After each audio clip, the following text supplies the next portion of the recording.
gàllaaj yi ba fii yëpp nopp ah de léegi waxtaan bi leer na lii shirk la léegi mu bu ko bàyyi moom nan lay def léegi. waaw kay loolu moom lu am solo la léegi su boobaa xam nga nu muy def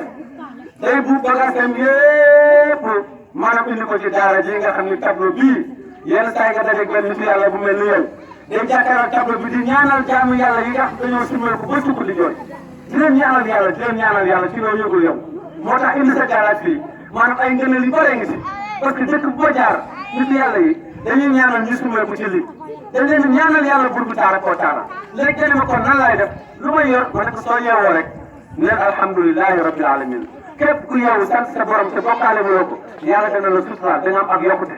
booy wàcc lal bi nga ne auzu billahi mina shaytan rajim nga jàng Faatiha benn ayatul kursi benn Falaq ak Naas bu ci nekk benn bu mu ne alquran nga tëjee ko fa subhanallazi bi yadihi malakutu kulli shay'in la tuujuna nga ne allahumma salli ala sayyidina muhammad garde corps malaayika ngay am kenn du la mën a laal kenn du la mën a porte doo mën a am benn problème loolu mooy li nga xam ne moo ci nekk ah man sama njaboot laay àndal di dox yenn saa damay dugg ci dëkk aw yaa seetaan yi jóg nekk du génn dëkk bi